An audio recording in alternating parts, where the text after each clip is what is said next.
Եթերում տեսլականն է, բարև ձեզ։ Այսօր սիրով հյուրընկալել եմ Հայաստանի Շնորհապետական Կուսակցության հիմնադիր նախագահ քաղաքագետ Գուրգեն Սիմոնյանին, նա եկել է որպեսզի բացի փակագծերը, մնացեք մեզ հետ, հետաքրքիր զրույց է սպասվում։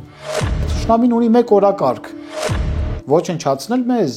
Սահմանային կոծները արդեն դարձել են թիրախային։ Ուրիշ ճանապարհ չկա։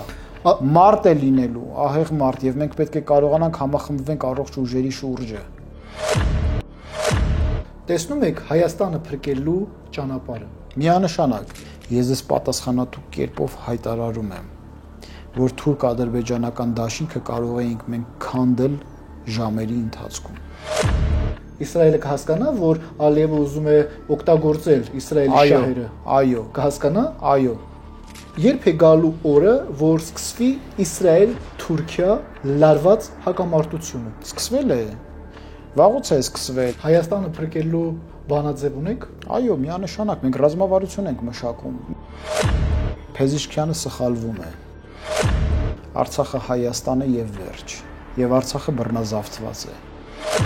Ինչ եք տեսնում, պարոն Սիմոնյան։ Հաղթանակ։ Այլընտրանք չկա, մենք պիտի հաղթենք, մենք լինելու ենք, մենք հազարամյակները ճեղքող ժամանակի մեքենան ենք, ով կլինի չի լինի, մեր վեճը չի։ Բարև ձեզ, պարոն Սիմոնյան։ Բարև ձեզ։ Մեր հերթական հանդիպումն է եւ վստահ եմ, որ նույն բոցաշունչ միևնույն ժամանակ հայրենասիրական մղումներով եւ հայրենիքի վաղվա օրվով անհանգստանալու մտահոգություններով եք եկել եւ եկել եք ձեր բանաձևերը առաջարկելու, ձեր կանխավարկածները ներկայացնելու եւ միևնույն ժամանակ ստեղծած իրավիճակում ճիշտ վերլուծություններ ներկայացնելու համար։ Սիրով պատրաստ եմ իմ գիտելիքների սահմաններում օժանդակել, ճիշտ ուղղությունը փորձենք միասին հասկանալ, որովհետեւ հարցազրույցները որպես կանոն երկու ստեկ են եւ կամա թե ակամա դու նաեւ հաշվի ես առնում մեր ունկնդիրների ընդհանուր գիտակցությունը եւ նրանց ակնկալիքները եւ դա ուղղորդում է նաեւ փորձագետին քաղաքական գործիչին, որպեսզի կարողանա ակնկալիքների դաշտում ճիշտ բանաձևեր առաջարկի։ Դե դու չես կարող առաջարկել մի բան, որի պահանջարկը չկա։ Պետք է պարտադիր հասկանաս։ Իսկ ես գտնում եմ, որ մեր ժողովուրդը բավականին մեծ իմունային համակարգ ունի, իմունիտետ ունի եւ դա այդ իմունիտետով պայմանավորված ինքնապաշտպանական բնազդները կանչ է տվել եւ որոնում է ելքեր։ Հիմա մենք կամ պետք է այդ ելքերի հնարավորությունները բացահայտենք կամ այլ տարբերակ չկա։ Մեր մեկնաբանությունների դաշտում, երբ կարդում եմ ձեր հաղորդումների մեկնաբանությունները, տեսնում եմ, որ բավականին ոգեշնչող, միևնույն ժամանակ հավատարիմ հետևորդներ ունեք։ Պարտավորեցնող է դա, պարտավորեցնող է եւ գիտեք ինչ, մարդիկ ազատ են։ Հավատարմությունը սեպագիր արձանագրություն չի։ Եվ եթե քաղաքական գործիչը կամ վերլուծաբանը դադարում է իրենից ներկայացնել այն անհատը եւ այն արժեքը, իդեմս որի մարդիկ որոշակի դերակատարություններ են տեսնում, մարդիկ շատ հանգիստ իրենց կարծիքը կարող են փոխել, այնպես ինչպես մենք էլ ենք մարդկանց մի մաս, մարդկանց քաղաքացիական հանրույթի անբաժանելի տարր եւ մենք ինքներս մեր իդեմս մեզ գիտենք, որ արժեհամակարգը պետք է լինի ստաբիլ։ Մարդիկ երբևիցե չեն փորձում դերակատարություններ կամ գովեստի խոսքեր շռայլել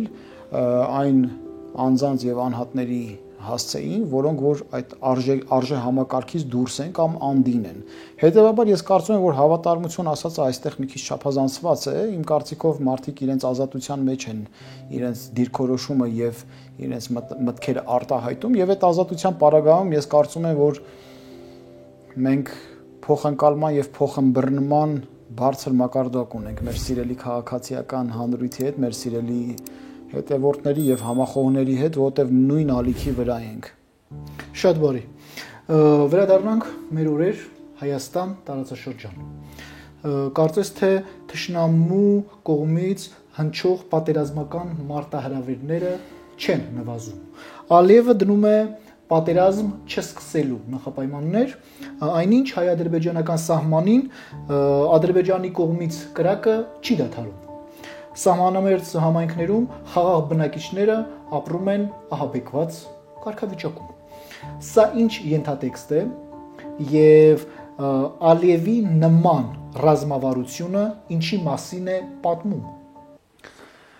Գիտեք, մենք ժամանակակից աշխարհում պետք է արդեն կենտրոնանանք ոչ թե հարևան պետությունների բռնապետների հայացքների վրա, որտեղ նրանք կարող են տարբեր լինել։ Այն մենք կարիք ունենք վերարժևորելու մեր մոտեցումները։ Ես խորապես համոզված եմ, որ վախով եւ տագնապով ապրել չի կարելի։ Իսկ եթե դու անընդհատ սպասելիքների մեջ ես մոտալուտ աղետի, քո մոտ ճակերտավոր ասած ճամպրունկային տրամադրվածություն է։ Այսինքն դու անդադ ինչ-որ փորձանքի սպասելով քո առօրյա գործերից կտրվում ես։ Պարոն Սիմոնյան, այդպես է թե այդպես չէ։ Ես կարծում եմ, որ դա այդպես է։ Դա այդպես է եւ դուք իրավացի եք, բայց վերջին օրերին սահմանային կրակոցները արդեն դարձել են թիրախային։ Շատ ճիշտ եք ասում, բայց մենք վերջին տարիներին միասին հարցազրույցներ ենք անում, այդ հարցը միշտ օրակարգային է։ Մենք անընդհատ մեր հարցազրույցների ժամանակ ասում ենք վերջին օրերին կրակոցներն ու տագնապները եւ պատերազմական գործողությունների վերսկսման հանգամանքը կրիտիկական մեծ է։ Մենք միշտ այդպես ենք սկսում մեր հարցազրույցները։ Հիմա ասածս ինչ է, որ երբ որ մենք կանխավարկած վերցնում ենք հարևան պետության առաջնորդի ռազմաքաղաքական հավանական ագրեսիան, մենք չենք աշխատելու։ Ես ասում եմ, որ սիրելի ժողովուրդ, կանխավարկած ունենանք, որ պետությունը միշտ գտնվում է ռիսկերի մեջ։ Այդ ռիսկերը պատկանում են բոլոր պետություններին։ Ենթադրենք Միացյալ Նահանգներն էլ ունեն ռիսկեր, Ռուսաստանն էլ, Ուկրաինան էլ, Ճապոնիան էլ, Չինաստանն էլ, Իրանի Իսլամական Հանրապետությունը, Ադրբեջանն էլ, Թուրքիան էլ, մենք էլ պետք է ունենանք ռիսկեր։ Պետության արդյունավետությամբ պայմանավորված այդ ռիսկերը կամ նվազում են, կամ մեծանում են։ Բայց այդ ռիսկերը երբ մենք հաշվարկում ենք եւ ձեր ասածով մեկ գծի վրա ենք դնում ռիսկային առումով, գիտենք թե Ադրբեջանը ինչ պոտենցիալ ունի, Թուրքիան ինչ պոտենցիալ ունի, ռազմավարական առումով ինչ միության անդամ է։ Երբ կանխավասեմ մեզ արդեն այո, դա նշանակում է, որ մենք ի սկզբանե հակված ենք տագնապալի իրավիճակի, մի համեմատական բերեմ, այսպիսի մի չգրված օրենք կա, որ անտառում, երբ որ մարդը միայնակ հայտնվում է անտառում եւ գրեթե կենցաղավարման եւ ողջ մնալու քիչ հնարավորություններ կա, ոչ լուցկի կա ձեռքը, ոչ վրան կա, ոչ հրազենք կա, ոչ դանակ կա, ոչինչ չկա, ինքը հայտնվել է անտառում եւ չի իմանում այդ անտառից ինչպես ելքը գտնի։ Գիտեք ովքեր են առաջինը մահանում։ Խուճապի մատնվածները։ Հիմա մենք անտառում հայտնված այդ մոլորիալներս ենք, որովհետև ի վերջո առաջին անգամ մենք ազդեցության գոտուց դուրս շպրտված մի քաղաքական համակարգ ենք որպես պետություն, Հայաստանի Հանրապետությունը, նախկինում եթե աշխարհաքաղաքական բալանսը փոքրի շատ է, հավասարակշռում էր եւ Հայաստանը որոշակի անվտանգային բաղադրիչներից օգտվում էր, դա աստվածատուր ժամանակ էր, որ մենք այդ ժամանակը չգնահատեցինք եւ մենք ասելով նկատի չունեմ միայն Հայաստանի Հանրապետության քաղաքացիական հանրույթին, այլ երկրի ղեկավարությանը Բարսասյան։ Ես ինչ եմ ասում, որ մեր բոլոր ղեկավարները, այդ թվում Նիկոլ Փաշինյանը գլխավոր պատասխանատուն են այդ փորձանքների եւ աղետների, որը Հայաստանի Հանրապետության առաջ չոքած են։ Առակս ինչ կցուցանե, որ մենք այդ տագնապներից եւ ահա սարսուռ մոտեցումներից վեր կանգնելով հասկանանք ոչ թե թշնամի պետությունն է ինչ պատրաստում անել, այլ մենք ինչ ենք անելու։ Թշնամի պետությունը կարելի է ասել, որ նախահարցակ լինելու քայլեր է ցույց տալիս։ Մենք ինչ ենք անելու։ Մենք ունենք հետևյալ գործիքակազմը, սիրելի քաղաքացիներ։ Պետական կառավարման համակարգի առողջացման գործընթաց եւ մեր անձնական, անհատական, հանրային տիրույթի բարեփոխումների գործընթաց։ Պետական աստիճանակարգի որակական փոփոխությունների համար մենք ունենք երկու ճանապարհ՝ սահմանադրական եւ հեղափոխական։ Սահմանադրական ճանապարհը ռեալ է, երբ որ ընտրությունների մեթոդով հնարավոր է փոփոխություններ իրականացնել։ Հեղափոխական ճանապարհը, երբ որ ընտրությունները անընդհատ անում ենք, կոնկրետ անձը չի ընտրվում, շարունակում է մնալ ղեկավար, հանրությունը դիտարկում է հեղափոխական մոտեցումները։ Իմ խիստ գնահատմամբ մենք ներկայումս ունենք շանս ընտրություններով փոփոխություններ իրականացնելու։ Հետևաբար հարցին մյուս մասն է առաջ գալիս. եթե մենք կարող ենք ընտրություններով փոխել, մեզ ինչ է պետք։ Այլընտրանք, նոր դերակատարներ, նոր քաղաքական ուժեր։ Սիրելի քաղաքացիներ, համախմբվեք նոր դերակատարների, նոր քաղաքական ուժերի կողքը։ Սա կարևոր հանգամանք է սահմանադրական ճանապարհով գնալու համար։ Հանրային տիրույթում ինչ կարող ենք անել, փոխել մեր մթնոլորտը, մեր մտածելակերպը։ Փորձենք ավելի հանդուրժողաբար դառնանք միմյանց նկատմամբ։ Դուք չեք նկատել, որ հանրային դաշտում ատելության սեգմենտը բավականաչափ տարածված է։ Եվ որպես կանոն դրան նաև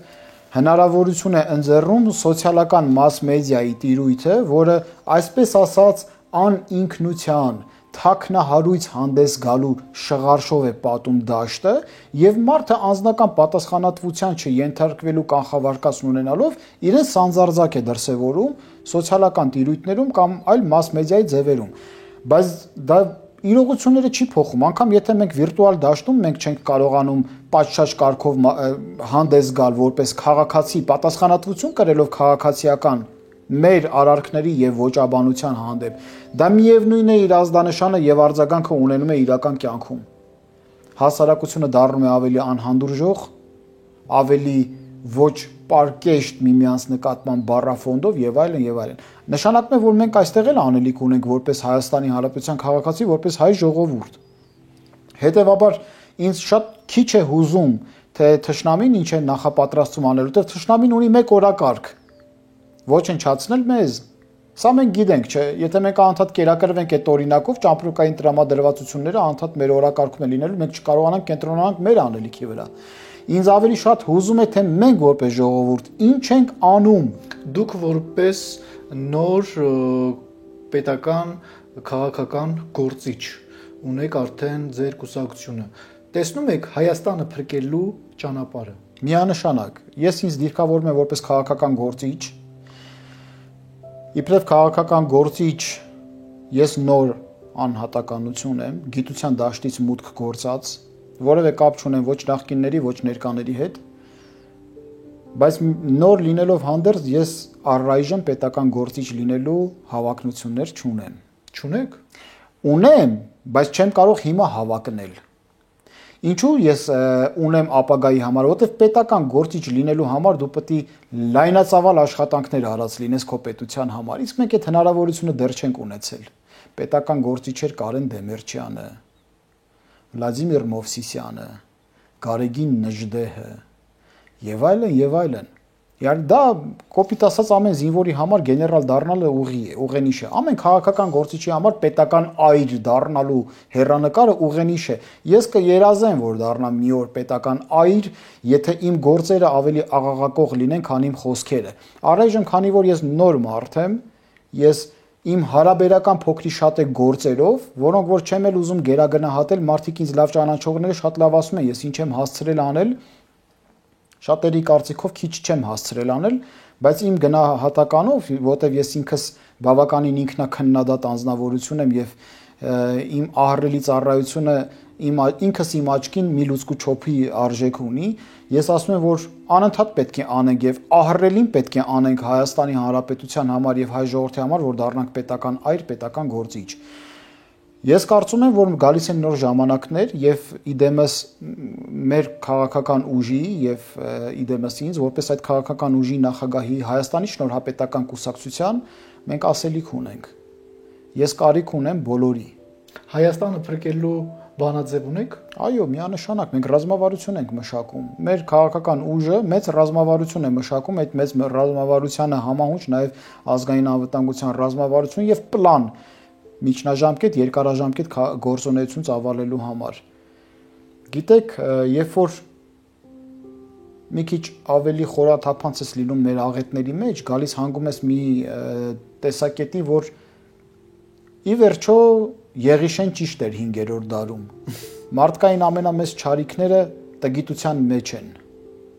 Եվ որպես կանոն տգետները չպատկերացնելով գործի եւ պատասխանատվության մասշտաբները միշտ պրոակտիվ են լինում, նետվում են քաղաքական դաշտ։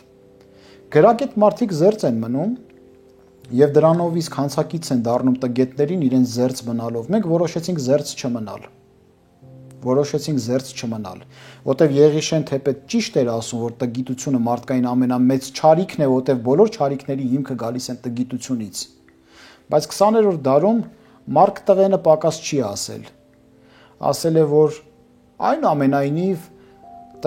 չարիքներից ամենաահարկու չարիքը դա կիսագրագիտությունն է։ Այո։ Որտեվ դու իրողությունների, դեպքերի, երևույթների մասին լայնությամբ գիտես, խորությամբ չես տիրապետում։ Մեր փորձանքը դրանից է գալիս, մեր երկրի Հոգսերով զբաղվել են մարդիկ, որոնք լայնությամբ գիտեն, խորությամբ չեն տիրապետում։ Հիմա Հայաստանի շնորհապետական կուսակցության գլխավոր առաքելությունն է ճանապարհ հարթել խորությամբ իմացող անձանց համար, որոնք ի վիճակի կլինեն Հայաստանի Հանրապետության բոլոր ոլորտներում բարեփոխումների լայնածավալ ծրագիր իրականացնելով հանդերձ Հայաստանի փրկության ծրագիրը պլանը կյանքի կոչել։ Խոսենք տարածաշրջանում կատարվող իրադարձությունների մասին։ Իրանի նախագահը 120 հոգանոց մեծ խմբով մեկնեց Բաքու։ Ալիև Փեզեշքյան հանդիպում տեղի ունեցավ, որի ընթացքում Իրանի նախագահը ասաց, որ Արցախը Ադրբեջանի մաս է։ Սա հայտարարություն էր այն ֆոնին, որ Իրան-Ադրբեջան հարաբերությունները սրվել էին։ Ինձ մի հարց է հետաքրքրում, ես ընդհանուր տեղեկատվական դաշտից բաց եմ թողել։ Գնացքով են գնացել թե ուղղաթիռով։ Տեղյակ չեմ, հավանաբար ուղղաթիռով նախորդ նախագահի ճակատագիրը նկատի ունենալով նախորդ նախագահն էլ ուղղաթիռով մեկնեց, ասեց Արցախը Ադրբեջան է, եւ դա եղավ իր վերջին բառերը։ Փեզիշքյանը սխալվում է։ Արցախը Հայաստան է եւ վերջ։ Եվ Արցախը բռնազավթված է։ Կապրենք կտեսնենք Արցախը ումն է։ Ում խոսքերն էր կրկնում Փեզեշքյանը։ Իլհամ Ալիևի եւ Ռայիսիի նախագահ Էլ ողորմածիկ, այդպես են ասում, չէ, որ ուղղաթիռով ընկավ։ Դե մնացած շատ դերակատարներ կան Հայաստանից։ Դե Հայաստանից էլ կան, այո, օրինակ Նիկոլ Փաշինյանը։ Ես միշտ գիտեք ինչ, միշտ հայացքս նետում եմ օտար տիրույթներ, որտեղ այնքան խորհուրդ է, որ Հայաստանի ներսից այդպիսի հայտարարություն լինի, բայց արի ու տես։ Որևէ վերլուծություն արել եք այդ հանդիպումից, հանդիպում,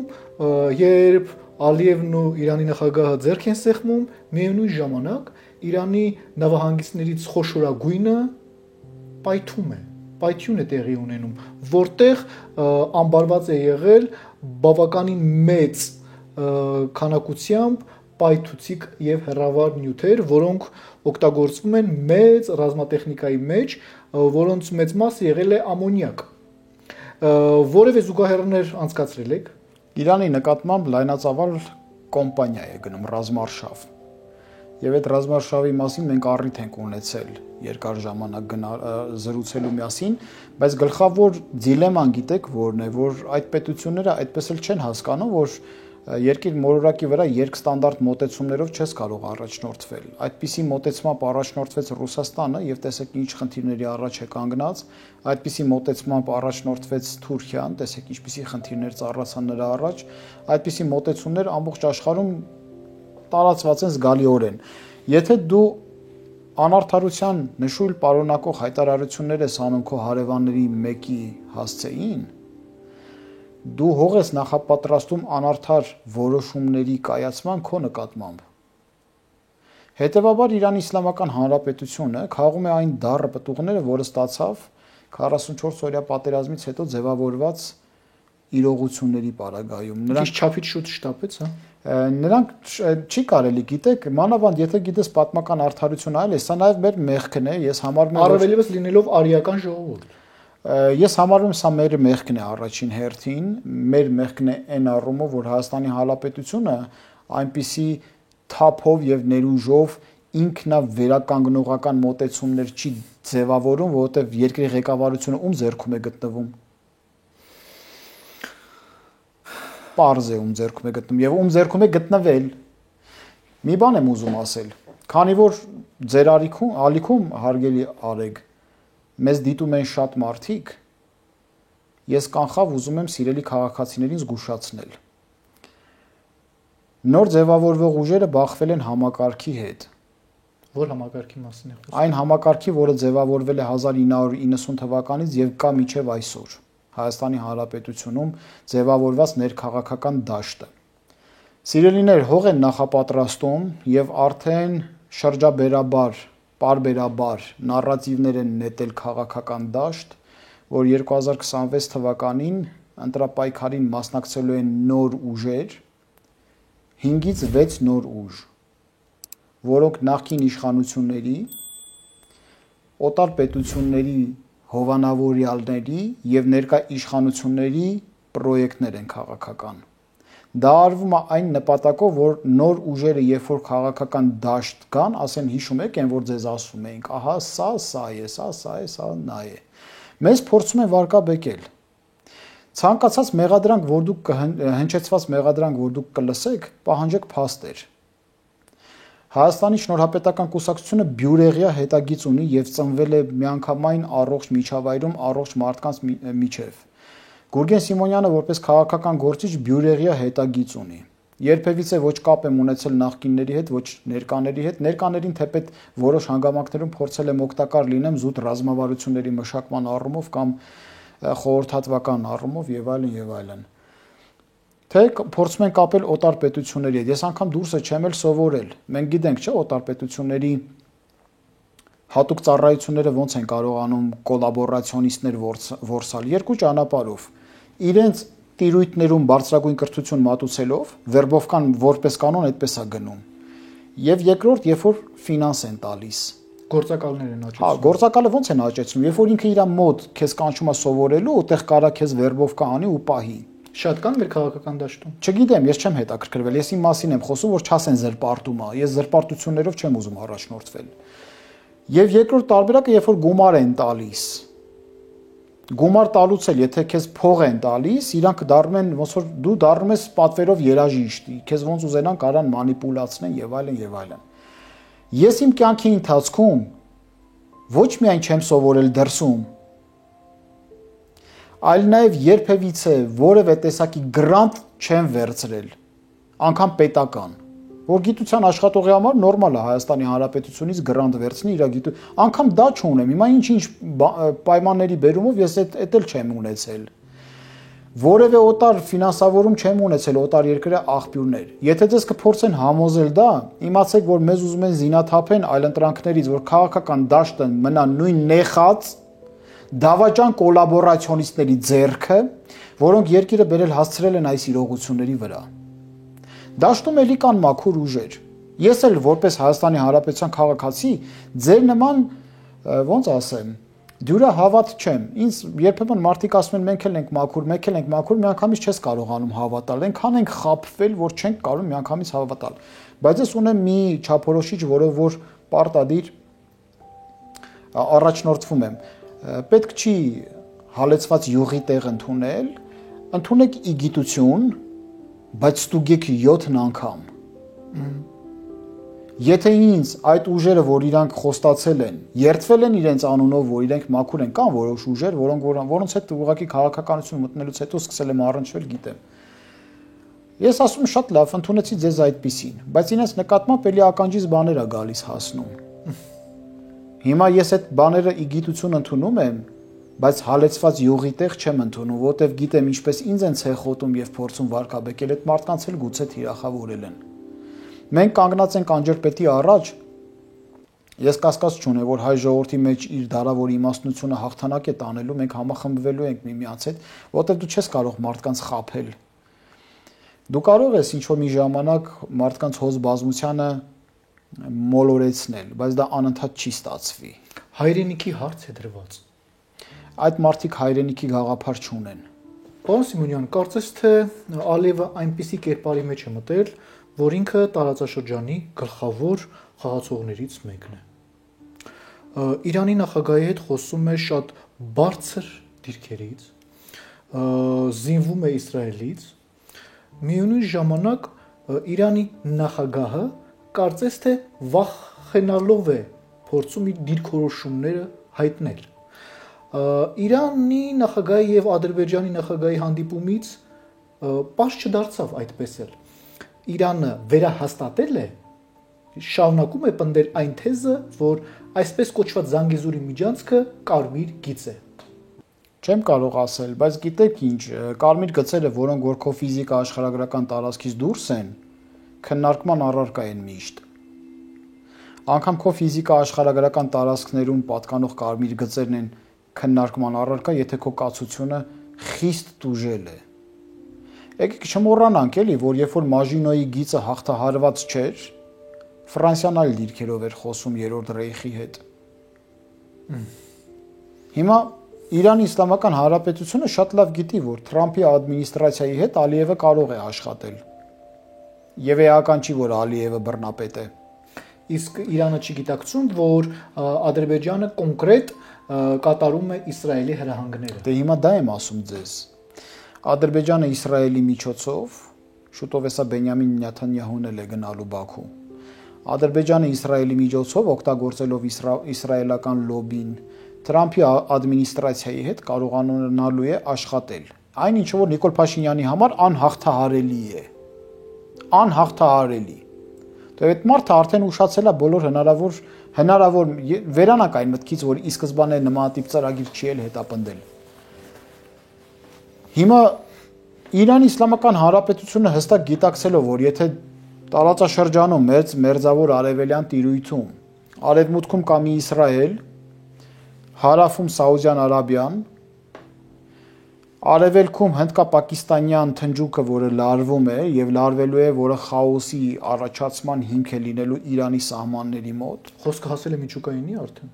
Դե հիմա կոնվենցիոնալ բանակների հրաձգությունների մասին է խոսքը գնում արդեն։ Հրահանգներ կան, որ օպերացիաներ են այնտեղ իրականացվելու։ Միջուկային զենքը ultima rego ratium, թարգավորների արքաների վերջին հրահանգն է։ Միանգամից միջուկային զենքով չեն կրակում, դա վերջին մոտեցումն է։ Ultima regum ratio։ Հիմա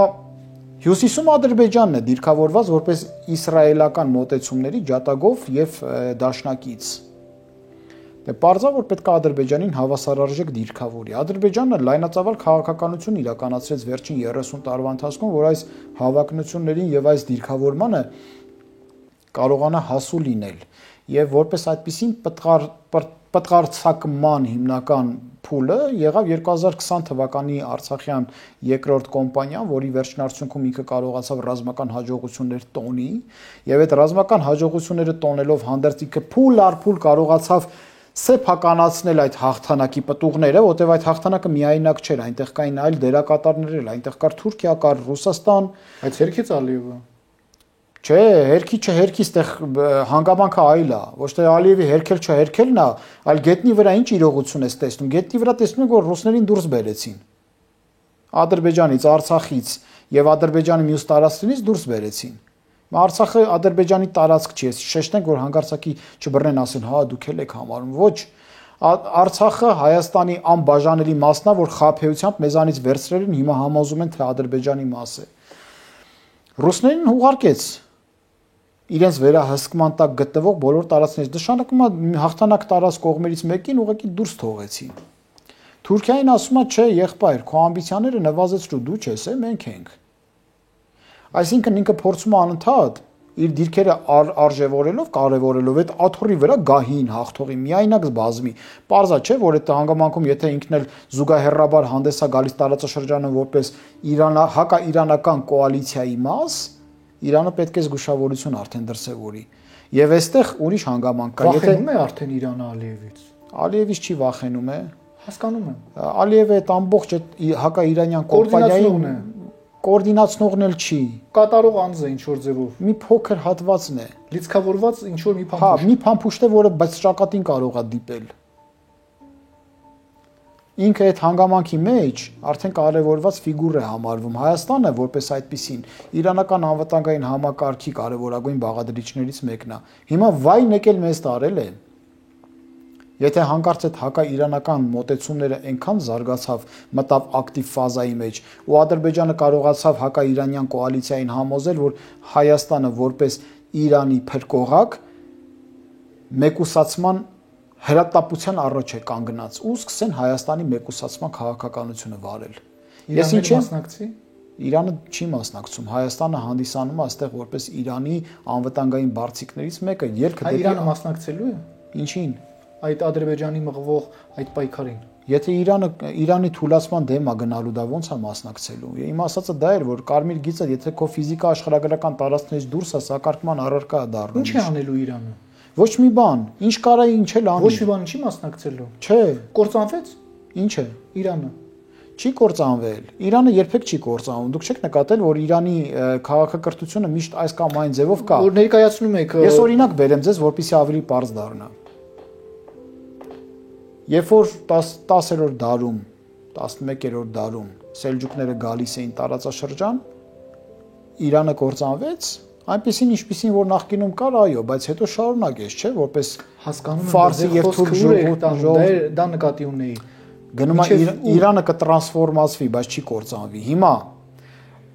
մոնղոլների ժամանակ մոնղոլները երբ որ գրավեցին Իրանը կործանվեց։ Ոչ, մոնղոլական հիմքերի վրա Իրան ձևավորվեց։ Երբ որ թագավորական Ռզա Փահլևիի ժամանակահատվածներ Իրանը կործանվեց, ոչ, այդպեսին էր Իրանը։ Իսլամական հեղափոխությունը, որ եղավ Իրանը կործանվեց, ոչ փոխվեց։ Հիմա գուցե եւ էլ շարունակական հերթական փոխման հանգամանքն է գալիս։ Փոխվել է եւ ժամանակի պատերազմի մեթոդն է նաեւ փոխվել։ Այսօր կարող են մի քանի հրթիռներով բավականին մեծ փոփոխություններ հասկանա, հենց դա է պատճառը, որ ինքը իր ռազմավարական պարտությունը արդեն ընդունել են իրանցիները։ Իրանք գիտեն, որ կետային գերճշգրիտ հարվածներով հարցը կպագեն։ Այստեղ հարցը ուրիշ բանի մեջ է գնում։ Սարսափում է Իրանը։ Իրանը արևմուտքի հետ բանակցում է ոչ թե արդեն դիրքերի պահպանման համար, այլ վերնախավի եւ պետական կառավարման համակարգի ու մոտեցումների պահպանման համար։ Դե հարցը բարձրացած է նշաձող իջեցրել է բազմաթիվ անգամներ։ Բազմաթիվ, այստեղ հարցը գնում է արդեն այաթոլաների ինստիտուտը կմնա, թե չի մնա։ Այաթոլաների ինստիտուտը բանակցում է, որ այաթոլաների ինստիտուտը մնա։ Բայց երկու ճանապարհ կա, երեք ճանապարհ կա։ Արևմուտքը կարող է համաձայնվել այաթոլաների ինստիտուտի առաջարկին եւ սկսի համագործակցել նրանց հետ ռեֆորմիստները։ Այո։ Ճանապարհ երկրորդ։ Այաթոլաների ինստիտուտը ոչնչացվում է, շահի ինստիտուտը նորից էլի գլխարկի մեջից հանում են։ Ճանապարհ 3 այաթոլաների ինստիտուտը ոչնչացում է եւ աշխարհիկ պետության հիմք է դրվում Իրանում։ Ֆեդերատիվ հիմունքներով ընդ որում։ Այսինքն փաստացի մասնատված Իրան մեկ սահմանադրական կարգի մեջ։ Ասացիք, որ նախատեսվում են նաեւ Նեթանյահուի այց Բաքու։ Այո։ Ըստ ձեզ ինչ է քննարկվելու եւ արդյոք այն օրը, երբ Ադրբեջանը կծառայեցնի Իսրայելը որպես պլատֆորմ։ Ադրբեջանը հիմա բոլոր պլատֆորմներն է ծառայեցնում, որտեղ այնտեղ ռազմավարական էլիտա կա։ Դեռ բուն առումով լայն թափով չի գործարկում։ Հարգելի Արեգ եւ մեր սիրելի ունկնդիրներ։ Ադրբեջանը հաջողում է, որտեղ այնտեղ կա ստրատեգիական էլիտա, ռազմավարական ընտրանի։ Ուզենք թե չուզենք, եկեք իրականության աչքերին նայենք։ Իլհամ Ալիևը պատրաստված առաջնորդ է։ Նրան պատրաստել է իրեն իր հայրը։ Իր հայրը մենք գիտենք Խորհրդային Միությունից ռազմաքաղաքական ղեկավարությունից սկսած պատրաստված անձեր, որ Ադրբեջանի համար պատրաստեց Իլհամ Ալիևին։ Հայաստանի Հանրապետությունում նման բան չի եղել։ Մեր ղեկավարները չեն եղել Հայաստանի ղեկավարներ, նրանք շարունակել են մնալ իրենց ընտանիքների ղեկավարներ Հայաստանը ծառայեցնելով իրենց անձնական մերկանցիկ շահերին, որովայնապաշտ շահերին։ Հետևաբար մենք չունենք ռազմավարական ընտրանի։ Մենք եթե ուզում ենք հաջողենք, ուշացած հիմա քայլեր պետք է իրագործենք։ Փորձենք մեր ծոցից առաջ տանել մեր ծոցից ծնված ուժերին։ Ուրիշ ճանապարհ չկա։ Մարդ է լինելու, ահեղ մարդ, եւ մենք պետք է կարողանանք համախմբվենք առողջ ուժերի շուրջը։ Այլապես չենք լինի։ Հարցը այդպես է դրված։ Եթե Ադրբեջանին հաջողվեց Հայաստանը տեղավորի հայկա-իրանյան կոալիցիայի դիտարկման կիզակետում որպես Իրանի պոտենցիալ հնարավորությունների մի բաժին, մեզանից են սկսելու։ Ու անում է ամեն ինչ Ալիևը այդ ուղղությամբ։ Այո, բա հիմա ասում եք Բենյամին Նեթանյահուն գնում է Բաքու, ի՞նչ է խոսալու։ Խոսալու է հակաիրանյան մոտեցումները, չէ՞։ Մետե Ալիև ասի ախր էս հայերը, որ կան տարածաշրջանում Սյունիքով հանդերձ որ կպած են Իրանին, մեծ հնարավորություններ են ախր Իրանին տալիս։ Պետք է Իրանին խեղճացնելու համար էդ էլ փակենք։ Ու դրանք էլ ինչ փակելու բան կա, որ շնչահեղձ անեն։ Իսրայելն էլ իսկույն կհամաձայնի, որովհետև ամեն ինչ անում է, որպեսզի ել ավելի բլոկադայի ենթարկի Իրանը։ Դժվար է ասել։ Իսրայելը ռազմավարական անալիզ ունի։ Իսրայելը շատ լավ գիտի, որ տարածաշրջանում երկու ժողովուրդ կա, որը որ բոլորից տարբերվում են։ Մեկը իրենք են, մյուսը մենք։ Իսրայելը կհասկանա, որ Ալիևը ուզում է օգտագործել Իսրայելի շահերը։ Այո։ Կհասկանա։ Այո։ Կհասկանա, նրանք ռազմավարական էլիտա ունեն Իսրայելը, եւ Իսրայելը ռազմավարական անալիզ ունի։ Իսկ նրանք շատ լավ գիտեն, որ Ալիևի Հայաստանի վերաբերյալ մոտեցումը գուցե եւ հակաիրանյան ճգնաժամի առումով այո այդպես է մասամբ ընդ որում, մասամբ, բայց հերրահար ռազմավարության մեջ Հայաստանը կարևորագույն դերակատարներից մեկը կարող է լինել հենց Իսրայելի գոյությունը ապահովելու համար։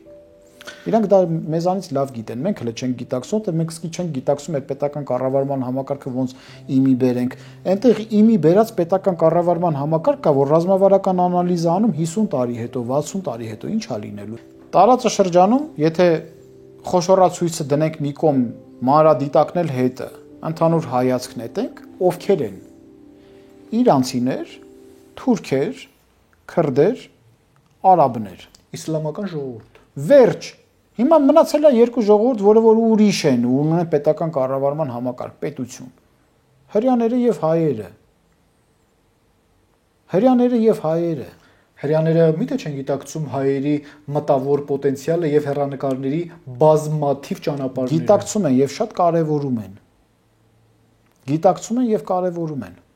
Դրա համար են ասում, որ ընկած են հայերի հետևից։ Նման բան կա։ Չէ, իրանք ոչ թե կարևորում են, որ մեզ թիրախավորեն, այլ իրանք պլազդարմ են տեսնելու, որ ապագայում իրենց գոյությունը ապահովեն նաև մեր միջոցով։ Այսինքն Իսրայելն էլ ցանկություն ունի Հայաստանը պլազդարմ սարքել Իրանի համար։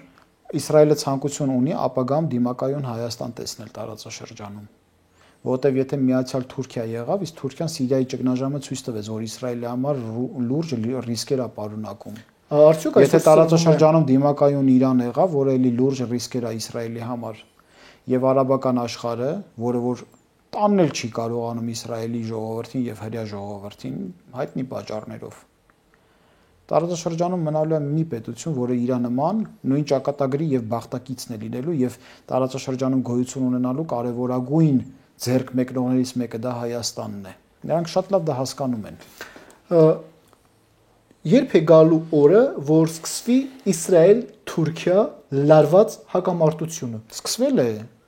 Վաղուց է սկսվել, բայց մենք պետք է գիտակցենք, որ այստեղ հակամարտությունը նրանք դիտարկում են մեծ քաղաքականության համատեքստում, այնտեղ հուզապաթետիկ մոտեցումներ չկա։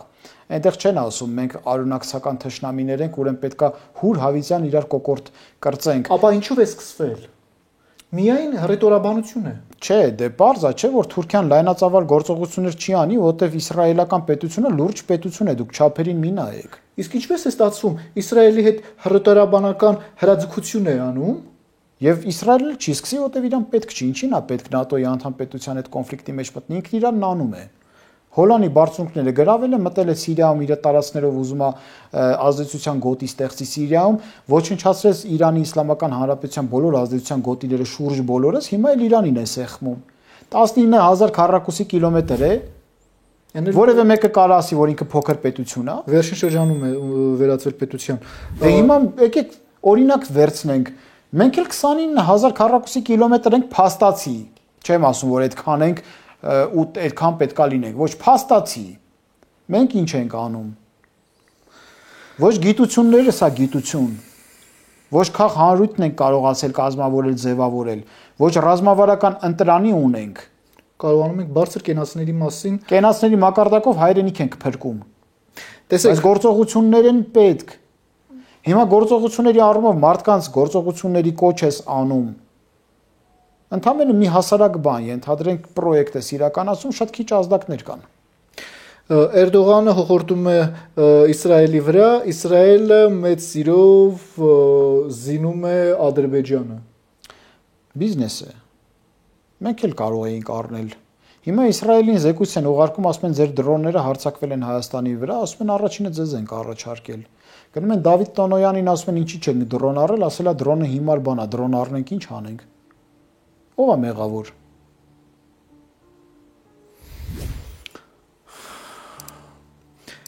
Եթե Թուրքիայի այդ վերամբարձ խոսքերը, որոնք ուղղված են Իսրայելին, իրական է, ինչպես է թույլ տալիս Ալիևին նման փոխհամաձայնության մեջ լինել եւ ինչպես է թույլ տալիս Ալիևին, որ Ադրբեջանը դարձնի հարթակ, պլացդարմ։ Եթե մենք պետություն լինեինք բառի ուղիղ բովանդակ իմաստով, ես դες պատասխանատու կերպով հայտարարում եմ, որ թուրք-ադրբեջանական դաշինքը կարող էինք մենք քանդել ժամերի ընթացքում։ Խարխլված է։ Խարխլված չի։ Ճոճելու հնարավորություն կա։ Այսինքն ճաքեր կան Ադրբեջանի եւ Թուրքիայի միջեւ։ Համասեր չի։ Եթե այդպես լիներ, մենք կկարողանայինք նաեւ մեր ուժերից վերել չեր լինի, հենց Ադրբեջան պետությունը քանդել, որովհետեւ չունենալով ժողովուրդ, ապրեք, այլ մի, չգիտեմ, մի քիչ ավելի մասշտաբային մտածեք։ Այո, այլազգիների մի թափառաշրջիկ քոչվորների մի ցեղախմբերից բաղկացած տարածք է հայկական հողի վրա։ Ես դրա համար եմ ասում, որ հայ ժողովուրդը եթե խելքի եկավ ռազմավարական ընտրանու համար ճանապարհ բացեց, 10-ից 20 տարվա ընթացքում այնպիսի պետական կառավարման համակարգ է ունենալու, որը ուղղակի թշնամի չունենա։ Ո՞վ է քանդում Հայաստանը։ Դե անընդհատ ասել ենք, այնքան ենք ասել, մարդիկ արդեն ասում են, լավ հերիք է ասեք։ Հայի տականքը ով։ Այն մարդիկ, ովքեր բարձացել են վերև եւ մեջ են արել այդ վերևներ կոչեցյալը։ Ով։ Բայց քիչ առաջ որ ասում են սիրելի ժողովուրդ, հիմա որ մուտք են գործում քաղաքականություն մեզ ուզենալու են ապական են, որ էլի դաշտը մնա իրաց, պատահական չի ասում։ Նրանք որ երկրի առաքելությունն են իրական։ Ռուսաստանի, Հայաստանի Հանրապետությունը եղել է Ռուսաստանի ազդեցության գոտին։ Ռուսաստանի ազդեցության գոտին լինելով հանդերձ, այստեղ կոլաբորացիոնիստական աճեցված իմպերիայի համար հարմար ընտրանի է գեներացված։ Եվ 16-րդ դարում Մաքիավելին ասել է. ժողովուրդների նոր անկախացած ժողովուրդների համար չկա ավելի ահարկու թշնամի, քան նախկին կայսրությունների կողմից աճեցված ընտրանին։ Օրեր առաջ ԱՄՆ-ի նախագահ Դոնալդ Թրամփը ապրիլի 24-ի ուղերձում խուսափեց հիշատակել հայոց ցեղասպանությունը բառը, տերմինը, այլ ասեց եղեռն, սա ինչ է, սա ամոթալի շրջադարձ է, թե պարզապես Թուրքիան մեկ այլ կարգի սիրաշահել է Ամերիկային։ Այդ էական չի, Ամերիկայի Միացյալ Նահանգները պաշտոնապես ճանաչել է հայոց ցեղասպանությունը որպես ցեղասպանություն, վերջ։ Դոնալդ Թրամփը չի ուզում ասի, այդ իր խնդիրն է։ Մյուս նախագահները կասեն, Ամերիկան որպես պետություն ճանաչել է ցեղասպանությունը որպես ցեղասպանություն։ Իսկ ինչն էր ստիպում մեր գործադիրին, որ ասվեց, որ Հայաստանի արտաքին առաջնահերթությունների մեջ չի մտնում։ Գուցե եւ այն պետությունը, որը որ կայացրել է ներկայիս քաղաքական դաշտը։ Գուցե եւ նրանց մոտեցումները Գուցե նրանց հանձնառությունները Թուրքիայի նկատմամբ ով գիտի։ Ես հստակ չեմ կարող ասել ու փաստերն էլ պետք է շատ երկար տարիներով ուսումնասիրել եւ հստակեցնել, ելով է, ել որ մի ժողովուրդն է։ Շահառուները շատ են մի խոսքով, որ նրանք այդպես ասեն։ Չէ, նկատի ունեմ, ել որ մի ժողովուրդն է ցեղասպանության ենթարկվել ամբողջ աշխարհում Հայաստանից բացի,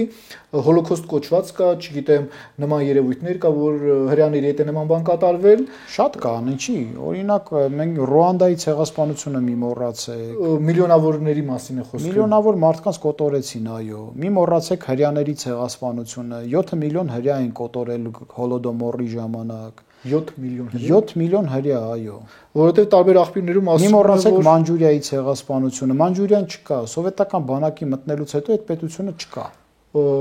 Դուք պատկերացնում եք, որ Նեթանյահուն կամ դրանից առաջ ինչ-որ մի անձնավորություն, որը նստած է պետության գահին, ասի, որ պետք է հաշվարկ անել ցեղասպանության հետ կապված հարցերում։ Աբսուրդի ժանրից է աղճատված ապակիների իրականություն, որ ասել էր դեռևս պիտի պարզենք անունն առանուն, չէ, այդում են կոտորել։ Աղճատված իրականություն, շեղ ապակիների իրականություն։ Տեսեք, Գերմանիայում եթե ժխտես, քրեական պատժի, այո, Գերմանիայում։ Սարսափելի է, ինչ ասեմ, դե դրա համար նրանց հետ ամեն ինչ պարզ է։ Նրանք պետք է փոխարինվեն։ Վստահ եք։ Ես վստահ եմ իմ ասացի վրա, մնացածը ժողովուրդը պետք է որոշի։ Եթե ժողովուրդը տուրք տվեց այդ սրիկաների մոտեցմանը, որ քաղ տեխնոլոգիաներ են կիրառելու, մեզ սկսեն վարկաբեկել եւ հավատացին նրանց, ապա դաշտը մնալու է նախկին եւ ներկա դերակատարների ձեռքը։ Իսկ որքանով է ձեր համոզվածությունը եւ տեսակետը կամ ներքին համոզմունքը, որ դուք կարող եք հասնել դրան կամ եթե ոչ դուք, ապա ինչ որ մի ուժ, ինչ որ մի ձևով կարող է այս թնջուկը բացել։ Որտե դիմադրողականություն եմ տեսնում մեր ժողովրդի մեջ։ Տեսնում եք։ Այո, ես որպես հետազոտող եմ նայում կողքից։ Արցախի ժամանակավոր կորստից հետո ձեզ Դիմադրողականություն կա։ հարցեր չեն առաջացել։ Հարցեր առաջացել են, դա համախտանիշն է մեր անառողջ լինելու մասին։ Բայց որ մեր օրգանիզմը պայքարում է, ես ուղղակի համոզված եմ դրանում, որովհետև գիտեք, ես անգամ էմոցիոնալ չեմ ընդունում իմ կոնկրետ իմ անձի նկատմամբ հարձակումները տարբեր ուղղություններից եկող, ես ավելի շատ հետազոտողի նման կողքից եմ նայում եւ տեսնում եմ ինչ է դրան հաջորդում, ինչն է դրա պատճառը եւ ինչ հակազդման հնարավորություններ կա։ Մեր սիրելի քաղաքացիների զորավիգ լինելու հանգամանքը վառ առհավատչան է, որ մեր դիմադրողականությունը դեռ կա եւ մեր օրգանիզմը այդ վնասատուի դեմ պայքարի հնարավորություններ է որոնում։ Ես կասկած չունեմ, որ հաջողության ենք հասնելու, որովհետեւ դա տեսնում եմ նախադրյալները մեր հանրության մեջ, մարդկանց մեջ տեսնում եմ ես դա։ Գալու ենք այն գիտակցության, որպիսի ազգովի ունենանք համահայկական գաղափարախոսություն եւ ազգը հայրենիքը պահող օրակարգ։ Գալու ենք, սիրելիներ, բայց այդտեղ մի հատ բայց կա։ Գիտեք ինչ, որ ասում եք բայց, արդեն կարծես թե տպավորությունն է, որ դրանից հետո ասվող բոլոր մտքերը, չէ, եթե որ ասում ես բայց,